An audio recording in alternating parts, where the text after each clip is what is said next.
Hey guys, in this video we're going to talk about Istanbul, the most populous city in Turkey. It became so important throughout history because of its strategic position on the historic Silk Road connecting Europe and the Middle East.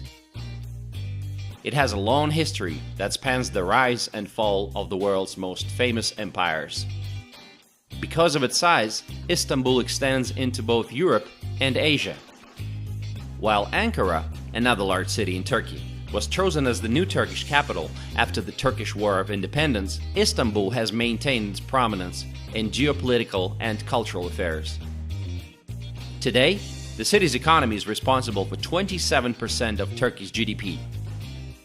As expected for a city of such size, Istanbul has a diverse industrial economy producing commodities such as olive oil, tobacco, cars, and electronics. As the only sea route between the oil-rich Black Sea and the Mediterranean, the Bosphorus is one of the busiest waterways in the world, with more than 200 million tons of oil passing through the strait each year. Istanbul was hit hard by the 2018 Turkish currency and debt crisis. As of August 2018, almost one-third of office space in Istanbul was vacant. What's the average salary today? Well, according to Numbeo, it's just $430. Of course, skilled professionals like doctors and engineers can earn as much as $1,600 a month. In 2016, the city had 26 billionaires, down from 36 in 2013. Tourism is a very important part of the economy. Approximately 12.5 million visitors arrived in Istanbul in 2015, making this city the world's fifth most popular tourist destination. But in 2016, the number of tourists went down dramatically after some threats of terrorist attacks and an attempted military coup. In the city, the police are always on the alert. You can see armored vehicles and machine guns, and the police officers are not exactly very friendly. I can't blame them because they're doing their job. The city is huge. You can see endless crowds of people, even on the outskirts of the city. The Bosphorus, which connects the Sea of Marmara to the Black Sea, divides the city into a European side and an Asian side, mostly residential. Today, the city consists of 39 districts. Let's take a look at some of them. Ataşehir.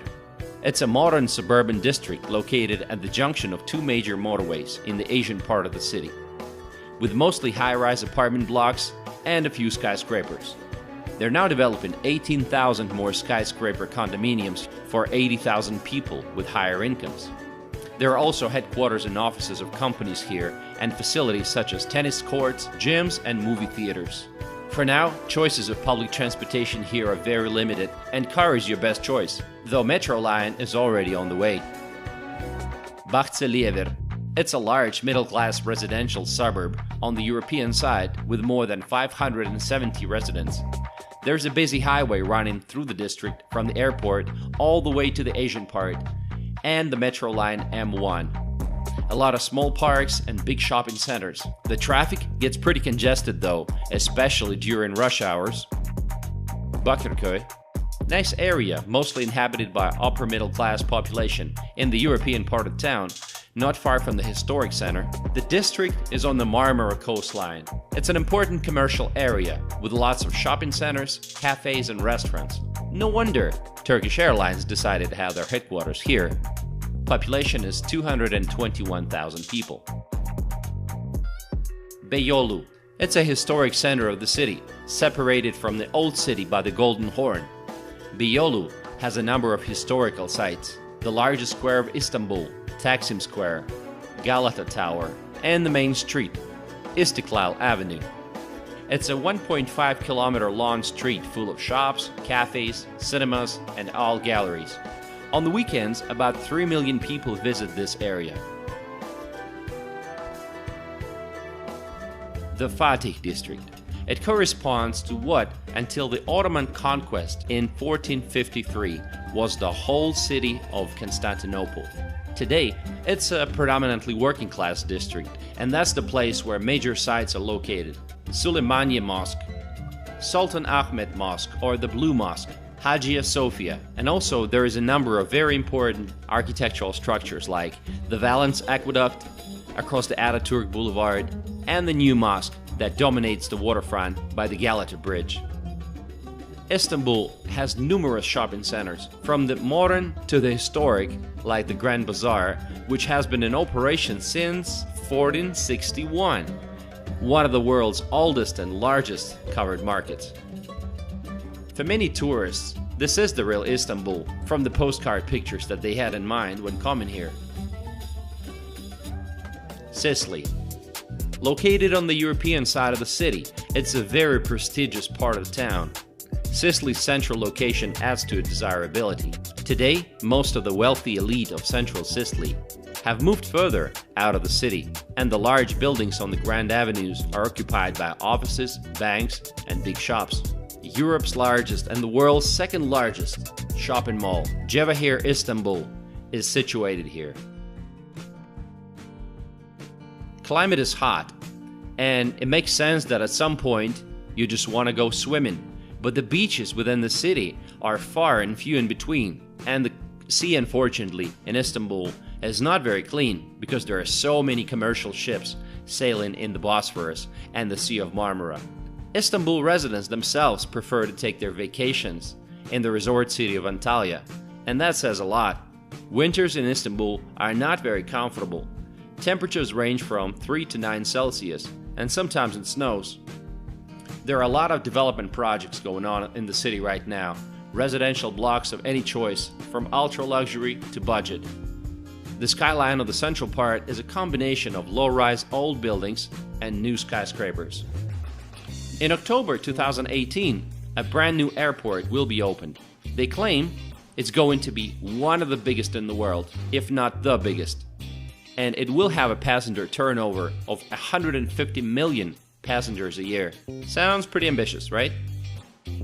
Despite having good roads and lots of bridges and tunnels, traffic here still gets congested in the evening, and the sounds of horns can be heard frequently. Turkish drivers can be very emotional. Tough situation with parking. Unless you want your car towed away, you better watch where you park. Renting a car in Istanbul is an adventure, and it's not for everybody. Gasoline is pretty expensive and costs about $1 per liter, or 3.5 per gallon. The city is full of hills, and some streets and roads can be unbelievably steep. It takes some guts to live here, let alone drive and park here. Just take a look.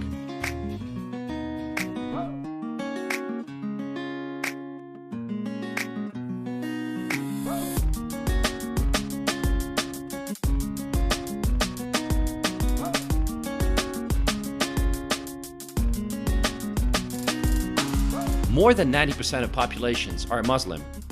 You will hear azan, or call to prayer, several times a day.